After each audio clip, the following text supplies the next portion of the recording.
The first thing you hear is the thud. Small pair of feet hitting the floor again. You look up from the kitchen and there he is again, standing on the very edge of the couch, like he's about to launch himself into orbit. You already told him 3 times not to jump off the couch because he's going to wake up his little brother.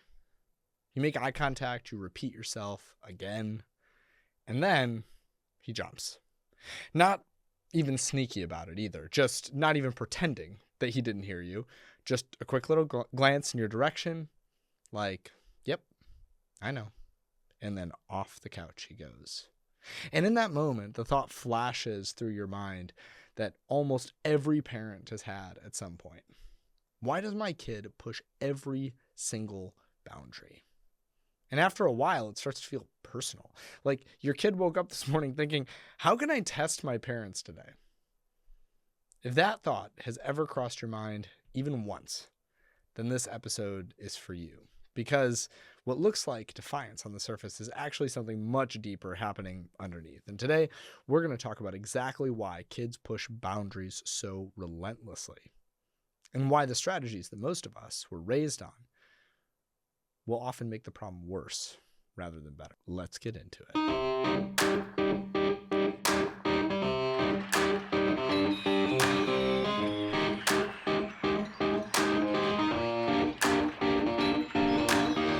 So before I read our question today, I'll give you another little life update. First life update is kind of silly, and that's that this is actually the second time I've recorded this podcast episode, because the first time I recorded the podcast episode with no audio. How is that even possible? Well, I'm doing this thing now where I'm trying to record these as video podcasts. And so if you're watching this on YouTube or on my Substack or inside the membership, first of all, hey, how you doing? Thanks for subscribing on Substack or inside the membership. But you can actually see the videos now. And in the process, to do that, I had to build this really cool YouTube studio in my basement, which has been awesome. And it sounds really amazing, provided that I actually turn the sound on. And so I was so fixated in getting the video just right that somehow like the audio jack into the camera was just like a little bit loose. And voila, the audio completely failed when I was trying to record. And I got through like 10 minutes. I even tested it, right? Like I got through like 10 minutes of the podcast episode and it sounded great and it looked great. And then all of a sudden the audio just cut out entirely. And I don't know why, like I think it's like a little loose jack. But anyway, I had to completely rework the system. And so if this podcast episode sounds like a little bit like I've said all this before, or like it's boring to me in some way, I promise it's not, but it is because I have already recorded all of my thoughts on this once. Maybe I'll just be more efficient getting to the point. But yeah, that's what I got. You know, and if I haven't talked to you about this yet, it's a lot of this has to do with the membership opening back up soon. And it's going to open up with all of these really cool courses inside of it. And I'm selling a new product soon. That's like a standalone mini course that you can buy. And really, I'm just going to pack the membership is changing into like a course library, because so many people have asked me for so long, like, John, I want to get your potty training course, or I want your tantrums course, or I want your how to talk to kids about death course, or like all of these different courses that I've done and workshops that I've done over the years. And I have this membership and it's like, oh, wait, why am I not just putting everything in this?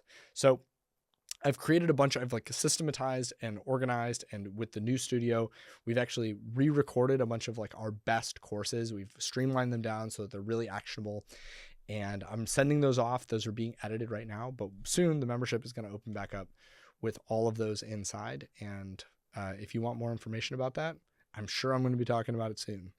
But without further to say about that, without further ado, that's what I want to say. Our question today comes from, unsurprisingly, the membership, because they get all their questions answered first.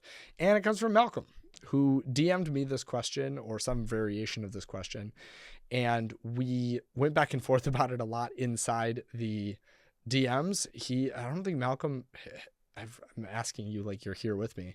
I don't think Malcolm's ever joined a group coaching session.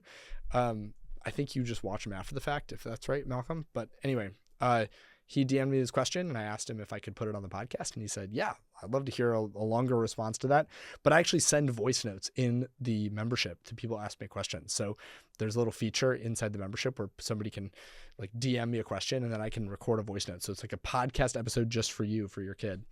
But again, only available to members. Anyway, we went back and forth on this, but I'm putting it into one podcast episode. And if you're wondering why we're only talking about one question today, it's because I'm trying to keep these episodes a little bit shorter and include more stuff about my life and kind of like stuff going on. So it's not just like rapid fire back-to-back questions. And I think that's more sustainable long-term. And it's also a better way for me to answer these. So here is the question from DMs from Malcolm. He says, why does my kid push every boundary like it's his full-time job? My son just turned 4, and it's like the moment that he wakes up, he's testing stuff. It's constant negotiating or pushing or whining about the rule that has literally been a rule forever. I feel like I'm repeating myself all day, and it's exhausting, but it feels like if the stricter I get, the more he digs in. Is there anything that I can do to make this a little less constant? I swear I spend half my day saying the same thing over and over. Yeah, I am right with you, Malcolm. As we talked about, is there anything that you can do? Yes, there is something that you can do. That's what we're going to talk about today. And I just want to start by saying, whenever I hear a parent say something like, my kid pushes every boundary like it's their full-time job, I actually want to think to myself, yes, actually, it is their full-time job. Testing limits is literally one of the primary ways that young children learn how the world works. So when you look at what's happening developmentally inside your child's brain, the behavior that often feels the most exhausting to you is actually making way much sense, like total sense for them in that moment. And so I want to just start there, right? At 4 years old, and I also have a 4-year-old at home, your child's brain is very much still like under construction. Like all of the signs are still up. If you live in Cook County in Illinois, where I live, there's constant construction everywhere. And there's just like some areas that just feel like they're under construction for decades, right? There are certain streets that you drive past and you're like, that street, I don't think I've ever seen that street open full lanes of traffic. That's your child's brain, right? The prefrontal cortex in their brain, which is the part of their brain that's responsible for impulse control, which is basically what we're talking about today, as well as flexible thinking and pausing before they act. Again, what we're talking about today. And moral thinking, relational thinking, empathetic thinking, perspective taking, all of these things that go into healthy relationships and decision making, those parts of their brain are the last to develop. Like literally they are the last part of your child that will mature, period. They are going to mature later than every other part of their body, not just in their brain, their whole body. And this continues literally for decades. So in their mid-20s, your child's 4 now, he still has 20 years of development in those parts of his brain until he's fully developed. Meanwhile, the parts of his brain that are driving curiosity, that are seeking novelty all the time, that are looking for like rewards, especially in the dopamine system, when they're doing something that they know is going to get a triggered response out of you, like those parts are fully active. They're like fully online.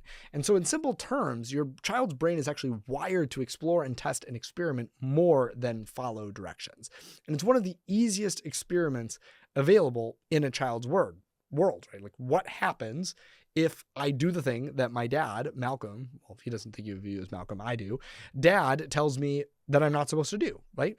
And when your child looks at you and then does exactly what you told them not to do, it feels often to us like it triggers in us this idea that like they're being defiant or disrespectful or even like mocking us in some way. But neurologically, it's actually closer to them just being little experimenters. They're like scientifically testing. So you said the rule and their brain asks like, is this rule real? Like what's going to happen if I break it? And the only way that they're going to be able to answer that question is through experimentation, by trying it.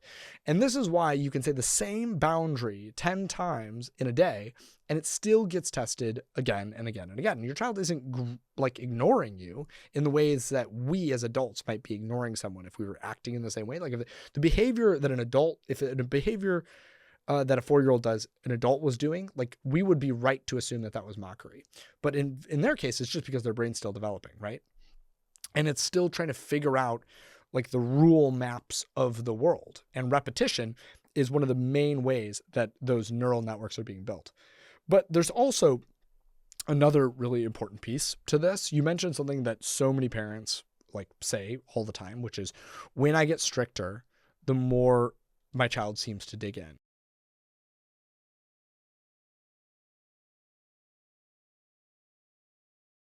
And that pattern actually shows up consistently in research on something that we call psychological reactance. Reactance is, in short terms, right, like the brain's response when it perceives the loss of autonomy.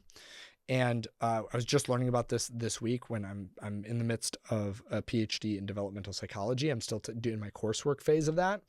And adults feel this way too, right? But it's especially true with kids. It's Erik Erikson, the work of Erik Erikson, if you're interested. But basically, when you hear somebody say like, you're absolutely not allowed to do that, there's a part of your brain that immediately goes like, I want to do exactly that thing that somebody told me not to do. Kids experience this way more because the autonomy that they are trying to enact in those moments is central development, right? This is Erik Erikson, for those who don't know, is this guy who came along. He was actually a consultant on Mr. Rogers' Neighborhood because he was at the University of Pittsburgh with Dr. Spock, like the world-renowned, famed guy who wrote like the best-selling children's or parenting book of all time. And he was kind of trying to update Freud's work, because Freud was like all this weird stuff about like just like overly obsessive about sex and sexuality and how that relates to development. And Erik Erikson came along and was like, okay, like I think kids go through stages of development, but like maybe not like that. And this kind of coincided with other people, Albert Bender. Anyway, that's boring. You don't care about that.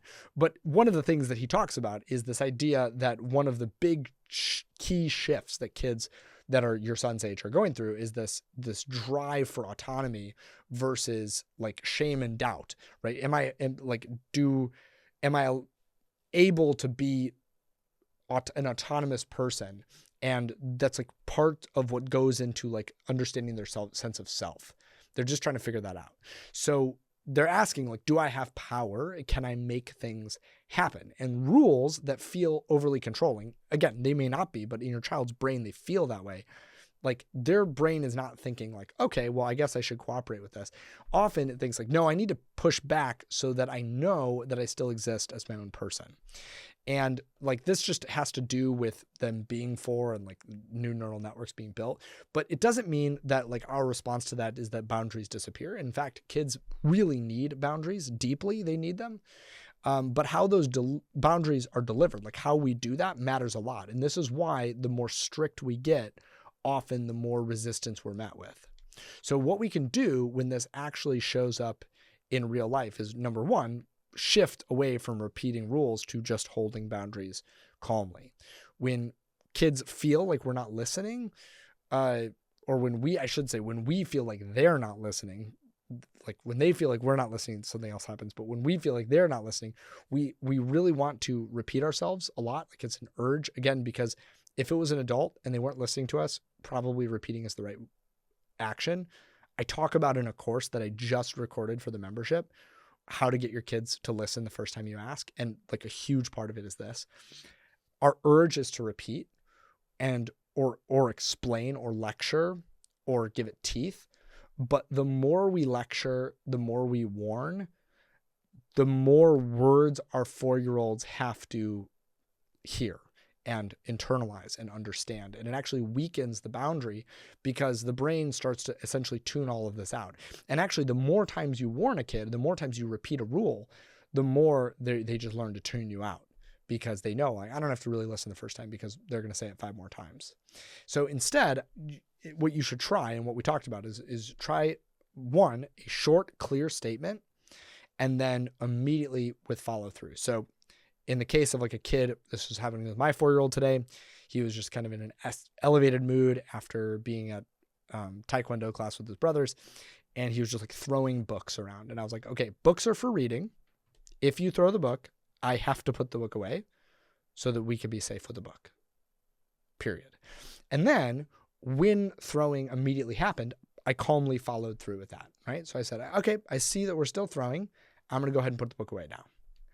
And it was not a punishment. It was not even really a consequence. It was holding a boundary and establishing a rule and refusing to allow that behavior to continue, because I knew if it did, I would get escalated. And in this case, you cannot escalate. Like, you're not escalating the energy of the moment when you hold a very simple boundary. You are escalating the moment when you pile on. You have to make the boundary real without escalating. Number two, you have to build cooperation. And this happens not in the moment, but actually beforehand, right? So many parents think that your kid should cooperate simply by virtue of the fact that they're a kid and you're an adult. And this comes from like some obedience mindset stuff and some demand, authoritarian parenting stuff that many of us were brought up with. But actually what we know is that kids cooperate more reliably when they feel connected first, right? So when we connect with them first, in even really small ways, like eye contact, kneeling down, just like touching them on the shoulder for like a second, instead of calling at them across the room, we know that like then the instruction is going to land very differently. So you start, instead of saying, hey, stop that, you say, hey, come here for a second, or you physically walk over and get into their space. And once you have that moment of connection where you're connecting with them, then you give the request, or it's really the command. I don't like calling it a command, but it's the boundary and the follow through, right? So when we're trying to leave for Taekwondo, we've been late a couple times recently. So I know like we got to get ready on time. And when we say it's time to get ready, it needs to be. So I said, it's time to get ready. Nobody moved. I walked over to my 5-year-old. I put my hands on his shoulders and he was eye contact with me. He's my slowest one. He's the one who has to get ready first because it's going to take him a really long time to put his shoes and socks on and stuff. And I don't want to rush him. And I say, shoes time. Do you want to hop like a kangaroo over the shoes, or do you want to stomp like a dinosaur? It sounds so ridiculous, but because I'm giving him something in that moment that his brain craves, right? Which is a piece of autonomy, which is inside the boundary, which is actually taking away his autonomy. He wanted to keep playing, but it was time to go. I had to give him some autonomy inside of the thing that I was taking away, right? But the rule stayed. He just got to have a sense of agency within that rule. And I can't tell you how much clearer and quicker that is. And so for you, when it's, throwing the books or whatever, right? Do you want to put the book over here? Do you want to read this book or this book? Books are not for throwing, but we can read it. Do you want to sit here or here while we read it? Oh, you don't want to read a book right now? Okay, let's go you want to throw something? Let's go get a ball and let's throw it.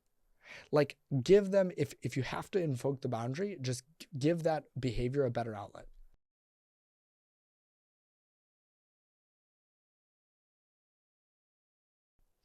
Third, and this is huge, please, even if you do this stuff, expect that the testing is still going to happen.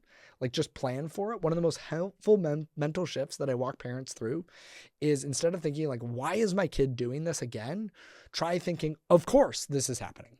Like, expect the unexpected, or I guess expect the expected. Like, this is what 4-year-olds do.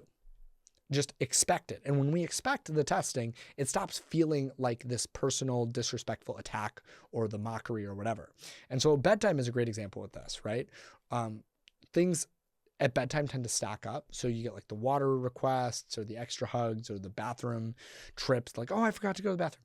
These are like the classic delay tactics that kids use, but it's not because they're like scheming or manipulating you or trying to manipulate you. It's because bedtime transitions are transitions away from connection. So in those cases, you say something like, okay, we're going to do one hug and one water and then lights out, and make that like a consistent routine. But then you can add the rule here, like you can add the boundary. After that, bodies stay in bed. And then when the next request comes, like, I know you want another cup of water. We'll have water tomorrow. We already had water tonight. It's time for us to rest. Like, just consistency. And I don't want to make like this too strict, because again, like, don't deny your kid water if they're like really needing it. But that these like, or you could say, hey, you need to stay, you have to stay in your bed, but I'll bring you a small cup of water. You have to stay there though. The key is consistency, right? Without emotional escalation. That's the key. So fourth, I want to look for the moments, right? Or like last, I guess. I want to look for the moments when your child is going to cooperate anyway. So this is really important. I don't know why I almost missed this, but kids' brains are incredibly sensitive to attention. So the more attention they receive for a given thing, the more they're going to want to do that thing. And if the most attention they're receiving is only during conflict, then their brain is going to start to repeat behaviors that bring on conflict because they bring with it attention. So when you see cooperation, even like tiny bits, name it. And this, by the way, is also why we're going to be boring when we have to enforce rules, is because when we escalate, that feels like attention and it feels like stimulation. I don't even want to call it attention. I want to call it like stimulation, right? When you stimulate the brain, it like craves that stimulation. So you don't have to overpraise here, but you can just, hey, you put on your shoes when I asked you to. That really helped us get out the door on time. You stopped climbing when I reminded you that you weren't supposed to climb the bookshelf at the library. Your body listened to me. Thank you. That's not praise in the traditional sense. It's actually just spotlighting the behaviors that you're trying to like have their brain repeat, like you're adding stimulation. And I think if I'm going to end this episode here, which I'm trying to kind of come to a conclusion, I think one of the things, and I've kind of alluded to this up to this point, but I haven't like really gone into it, is that the one piece that we often get stuck on is that voice from our own childhood, right? Through DMs, you mentioned that your parents, who are still in your kid's life, which is great, I'm glad for that for you, said that you needed to be firmer. And many parents today are navigating something that's really hard, which is trying to parent differently than how we were raised while still learning to hold boundaries. And our parents and previous generations before that often leaned so heavily on these obedience and authority paradigms, I feel like we often want emotional health and connection and respect more than that. And so it feels like we have to choose. When the reality is, right, like the truth is that healthy parenting isn't about permissiveness. Like it isn't permissiveness and it isn't authoritarianism. Like it's sturdiness. And a sturdy parent says, I understand you wanted this and the boundary is still here, right? So that combination of empathy plus like holding your ground is actually what helps kids internalize limits over time. And if your child feels like you are constantly out there to be tested, and if your child feels like they can just push you, right, they're actually going to feel less certain about the world. I'm trying to like put that in a clear way. It's hard for me to like put into words, but like kids know that we're supposed to be in charge. They get that and they want us to lead. And so I want to encourage you that like your kid will be happier if you lead. Like they want you to lead. So if it feels like your child wakes up and is thinking like, okay, how am I going to test dad today? I want you to know like you're not alone. What's actually happening is something that's really ordinary and like good for them. It's them practicing independence. And they're checking where the edges of that independence of their world are constantly. And every time you calmly hold the boundary, you're actually helping their brain learn something incredibly important, that the world has limits and that you are going to be a steady, sturdy presence in their life to hold those limits and help them. And I think that's where I want to end this, because actually when we are at our best, not permissive and not overly like harsh and stern and authoritarian, when we hold boundaries with empathy and compassion, we teach our kids such a powerful lesson. Not that like we're in charge or that they need to be obedient, but that like they're here in the world with us. And this is what it looks like sometimes. Anyway, hope that helps. This has been an episode of the podcast, I guess, and I'll see you in the next one.